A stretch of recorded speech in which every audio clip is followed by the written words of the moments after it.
Hello Amigos, ఇది నా first YouTube video.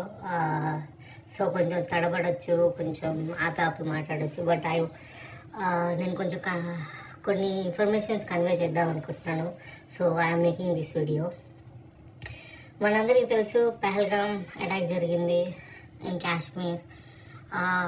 The terrorist group, ఈ పాయింట్ నోట్ చేసుకుంది, the terrorist group have attacked Indian సిటిజన్స్ని attack చేసి చంపారు 26 మెంబర్స్ని.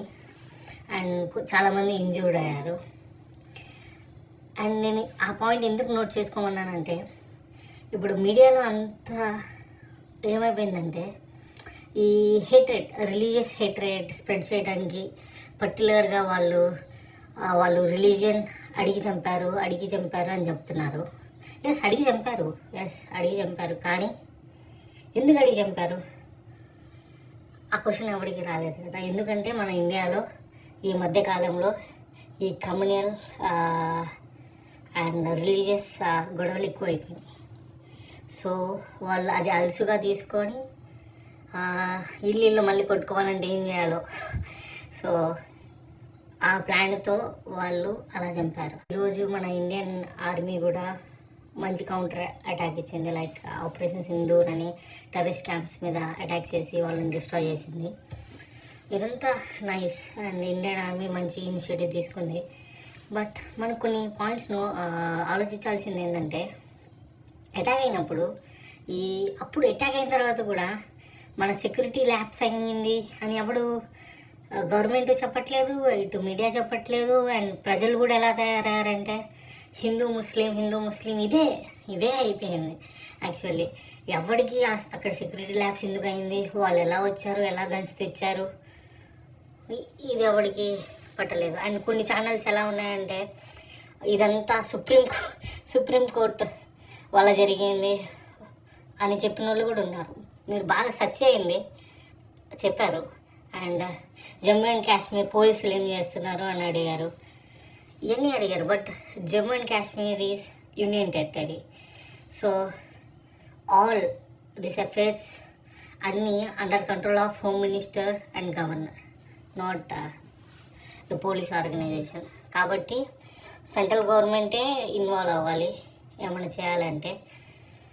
అండ్ ఓకే, తప్పు ప్రతి కంట్రీ చేసి, అండ్ మనకి 1,80,000 ఆర్మీ కూడా రిక్రూట్మెంట్ తక్కువ ఉంది కంపేర్ టు నార్మల్గా ఉండాల్సిన దానికన్నా. ఇదంతా ఎందుకు చేశారు? ఇది ఎవడు గవర్నమెంట్ని క్వశ్చన్ చేయకపోతే ఎలా? ఓకే, మన వాళ్ళు చచ్చిపోయారు, it's very hard time, but we should question the government. లేకపోతే ఇలాంటివి చాలా జరుగుతూనే ఉంటాయి. పహల్గామ్ జరిగిన తర్వాత అందరూ జరిగిందంటే అవ్వదు కదా. మనం గవర్నమెంట్ని క్వశ్చన్ చేస్తే వాళ్ళు కొన్ని ప్రికాషన్స్ తీసుకుంటారు. లేదు మనం వాళ్ళకి అలానే సపోర్ట్ చేస్తూ ఉంటే they will not do anything. So ఈరోజు చూసారా, ఆపరేషన్ సింధూర్ అవ్వగానే అందరూ మోడీ గారి ఫోటోలు వేసి ఆపరేషన్ సింధూర్ ఆయన వల్లే అయింది అని అందరూ పెట్టారు. This is good thing. ఎందుకంటే మోడీ గారే ఆర్మీకి ఆర్డర్స్ పాస్ చేసి త్రూ అమిత్ షా అని చేపించారు. That's good. కానీ ఆ రోజు అటాక్ జరిగిన రోజు అందరు స్టేటస్ ఎందుకు పెట్టలేకపోయారు? లైక్ మీ సెక్యూరిటీ ల్యాబ్స్ వల్లే ఇది జరిగింది మోడీ గారు అని ఎందుకు పెట్టలేకపోయారు?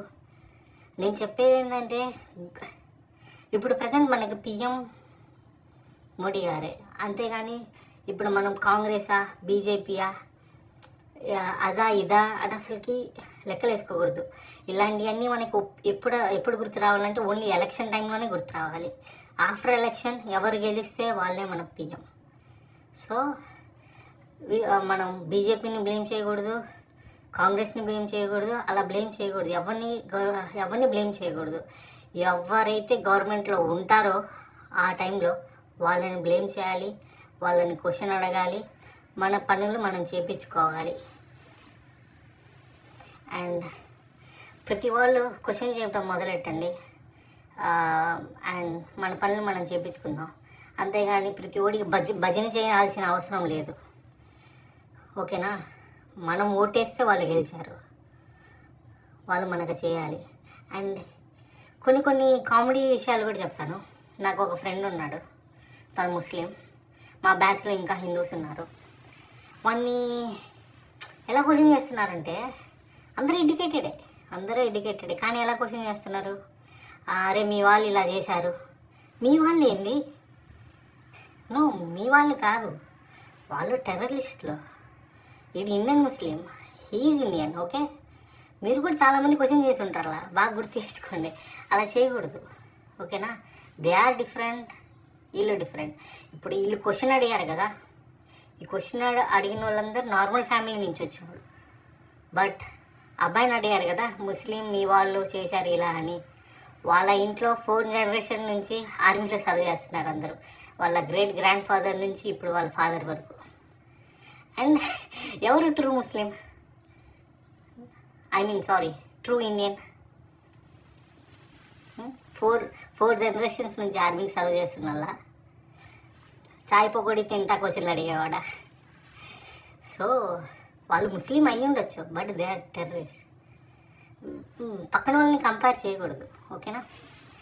ఇదంతా ఎందుకు అవుతుందంటే ఈ మీడియాలో రుద్ది హిందూ ముస్లిం అని హ్యుమానిటీ అండ్ సెక్యులరిజం అంతా కొలాప్స్ చేస్తున్నారు. అండ్ అందరూ ఎడ్యుకేటెడే కాబట్టి మ్యాక్సిమం ఇండియన్ యూత్ కొంచెం తెలివిగా ఆలోచించి మీరు గవర్నమెంట్ క్వశ్చన్ చేయడం మొదలెట్టండి. అండ్ ఇంకో క్వశ్చన్ కూడా చేయడం విన్నాను. వాడిని ఏమడుగుతున్నారంటే, మీ ఖురాన్లో కూడా రాసి ఉంటుందా నాన్ హిందూస్ని చంపమని ఇలా అలా అని. వాడికి ఏం మాట్లాడాలో అర్థం కాలేదు. కొంచెంసేపు ఆలోచించి తర్వాత చెప్పాడు. ఆడేం చెప్పాడంటే, ఇప్పుడు ఫర్ ఎగ్జాంపుల్ మీకు రామాయణం ఉంది కదా బ్రో, రామాయణంలో రావణాసుని చంపుతారు. తను హిందూ, ఇతను హిందూ. అంటే మీ రామాయణంలో హిందూని చంపని రాసిందా అని అడిగారు. అలా కాదు, రావణాసుడు తప్పు చేశాడు కాబట్టి చంపమన్నారు అని రాశారు. సేమ్ ఇలాగానే ఖురాన్లో కూడా ప్రొఫెట్ ముహమ్మద్ అని వాళ్ళ ఫాలోవర్ ఉంటారంట. ఆయనకి ఎగనెస్ట్గా టైంలో ఉన్న వాళ్ళని డిస్ట్రాయ్ చేయమని చంపమని రాసిందంట. సో ఇప్పుడు ఏమవుతుందంటే అందరూ ఆ పాయింట్ని పట్టుకొని ఇర్రెస్పెక్టివ్ ఆఫ్ ద సిచ్యువేషన్, అసలు ఆ రోజుల్లో ఏం జరిగింది, అసలు ఖురాన్లో ఏం రాసిందో క్లియర్ ఐడియా లేకుండానే అందరూ అది వాడేస్తున్నారు. నాన్ హిందూస్ని చంపమని, అది నాన్ ముస్లిమ్స్ చంపమని, ఇలా అలా. అది చాలా తప్పు. ఇప్పుడు మనకి ChatGPT ఏముంది, మనమే అడగండి, టైప్ చేయండి దాంట్లో అలా రాస్తుందా అని. నేను టైప్ చేశాను, నాకు ఆన్సర్ వచ్చింది. వాడు చెప్పిందే ఉంది. అప్పుడు ప్రొఫెట్ ముహమ్మద్కి ఎవరు అగెనిస్ట్గా ఉన్నారో వాళ్ళని చంపమని రాసింది, కానీ అందరు నాన్ ముస్లిమ్స్ని చంపమని రాసలేదు. And finally salute the Indian army, Indian armed forces. వాళ్ళు లేకపోతే మనం లేము. బేసిక్గా వాళ్ళు బార్డర్లో అంత కష్టపడుతున్నారు కాబట్టే మనం ఇక్కడ ఇలా హ్యాపీగా స్వేచ్ఛగా ఉన్నాం. So pray for the border forces and pray for the Kashmir to. Kashmir కూడా ఇది పార్ట్ ఆఫ్ ఇండియా, అర్థమైనా? కాశ్మీర్ కూడా పార్ట్ ఆఫ్ ఇండియా. కాశ్మీర్లో ఉన్న అందరూ టెర్రరిస్టులు కాదు, వాళ్ళల్లో చాలామంది మంచోళ్ళు ఉంటారు. అలానే అందరు మంచోళ్ళు ఉంటారని నేనేం గ్యారంటీ లేను, వాళ్ళల్లో కూడా చెడ్డోళ్ళు ఉంటారు. కానీ అలా అని జమ్మూ అండ్ కాశ్మీర్లో ఉన్న వాళ్ళందరూ టెర్రరిస్టులు అంటే అలా యు ఆర్ ఇండియన్. సో వాళ్ళు మన Indians, respect them. And I hope ఆర్మీలో ఈ సంవత్సరం మంచి రిక్రూట్మెంట్ జరగాలని అండ్ మనకి ఇంకా స్ట్రెంత్ పెరగాలని. We should stay strong. And మీ అందరికి చెప్పేది అదే, ఏమైనా ప్రాబ్లం అయితే మనం కొట్టుకొని చావకూడదు. ఫస్ట్ థింగ్, మనం గవర్నమెంట్లో ఎవడున్నాడో వాళ్ళని క్వశ్చన్ అడగాలి, మన పనులు చేయించుకోవాలి.